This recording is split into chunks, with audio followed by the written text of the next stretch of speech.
bit strings problem from the CSES problem set. So the task is the following. Your task is to calculate the number of bit strings of length n. For example, if n equals to 3, the correct answer is 8. Because the possible bit strings are, and then we have the list here given to us of all the bit strings that are possible with n being equal to 3. Okay, so the input here will be the integer n, okay, a single integer, and we have to print the result modulo 10 to the power of 9 plus 7, so 1,000,000,007 essentially.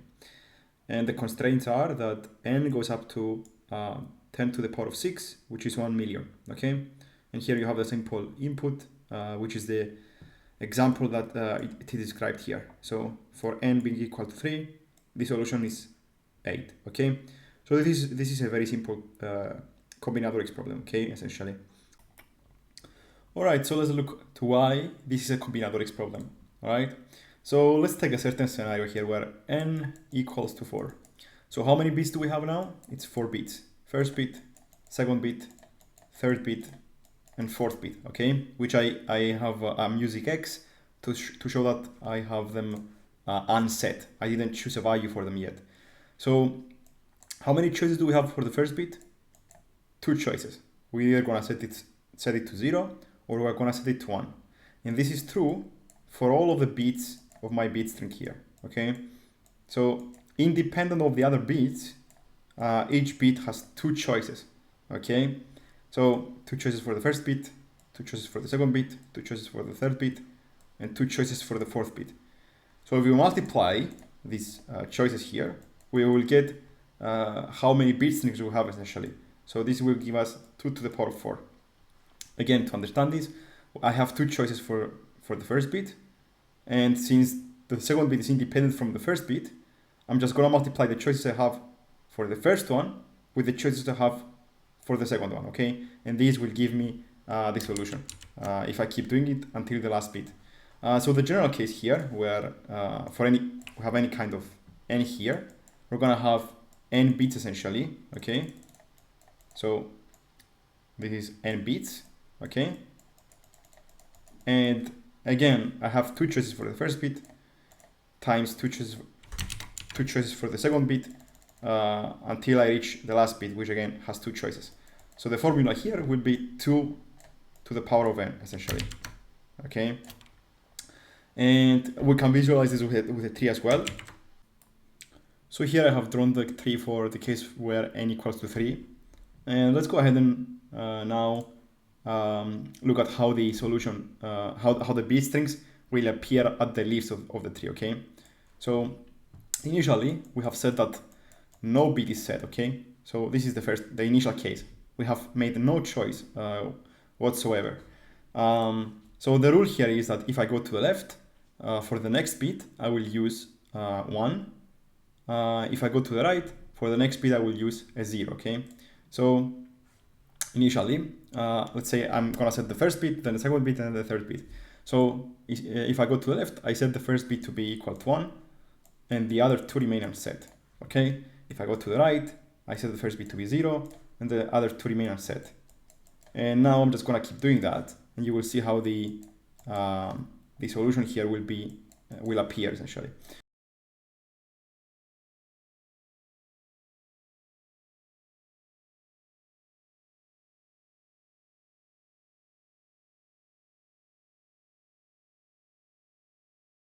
So we can see that the final choices here, the leaves of this tree essentially, okay, so these nodes here, okay, the bottom nodes here, okay, that are below of this red line, will have the different bit strings which I can create, okay, and we know that all of these will be different, so each leaf will have a different value from any other leaf, okay.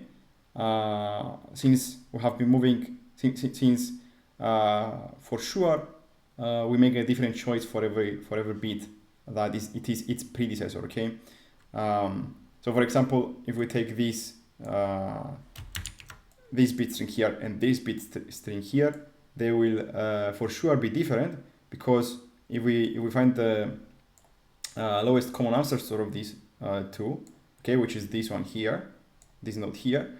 In that lowest common ancestor, they had made a different choice, okay, and thus the first bit, which was the first choice, is different essentially, okay. It's for sure different. If we let's take some other pair here. So this bit string here and this bit string here. Again, the lowest common ancestor again is the root again. So it's the first bit, which is different. So let me just take this pair here. So the lowest common ancestor is this, essentially. So you can see that the first bit, although the first bit is the same, in this level, which was the second choice that we made a different choice. So the second bit will be different in these two bit strings. Okay. So we know that in a binary tree with n with a depth of n essentially, how many leaves will we have? So 2 to the power of n. So we have proven both with the mathematics formula that I showed you before and with this visualization using a binary tree that our solution will be 2 to the power of n. So now let's go and see how we can calculate this 2 to the power of n essentially, okay? So how can we efficiently calculate this value? All right, so let's look at the inefficient way first. So the inefficient way to calculate 2 to the power of n, okay, is to essentially go through all of the multiplications here, okay? So we're gonna do 2 times 2 times 2 times 2 and so forth. So what do we need is a while loop that will go for, that will essentially run n times, right? And every time we modulo with 2 to the power of 9, 10 to the power of 9 plus 7, which is the modulo that the instruction has set. And we do this n times. So what is the complexity here? So it is O(n), okay? And this is the linear complexity, which actually will pass with the time limit of 1 second that we have, because n goes up to 10 to the power of 6, as we have seen in the instruction. But this is more enough and will allow for this solution to pass.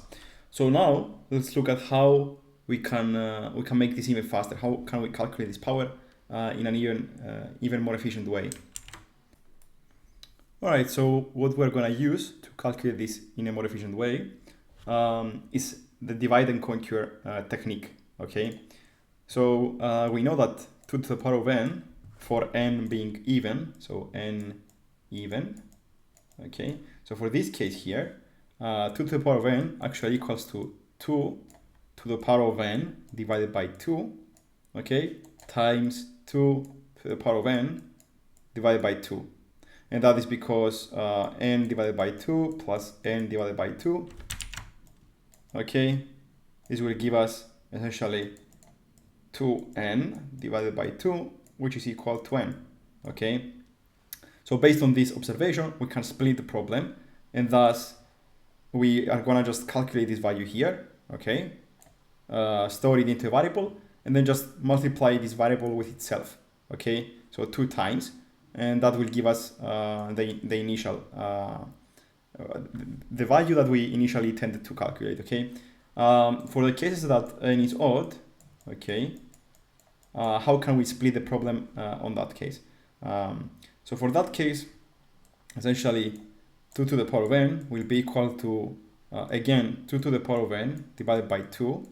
This is integer division, times 2 to the power of n divided by 2 times 2 essentially, okay? Because if we divide by 2, okay, which is what we are doing here with an integer division, we're gonna end up losing our power. And we compensate that by just multiplying by 2 again, which is 2 to the power of 1 essentially. So let's look at an example of an odd number here. So 2 to the power of 5 will be equal to 2 to the power of 5 integer division by 2 times 2 to the power of 5 integer division by 2 times 2. Okay, so let's rewrite this. So this will be equal to 2 to the power of, what is the integer division of 5 divided by 2? It will be actually 2, okay? Times 2 to the power of 2 again, times 2, this will end up giving us 2 to the power of 5, okay? Because 2 plus 2 plus 1 equals to 5 essentially, okay? That's the observation here. So now that we know how we can split the problem, let's go ahead and see how I implemented the solution using this divide and conquer method to calculate the power.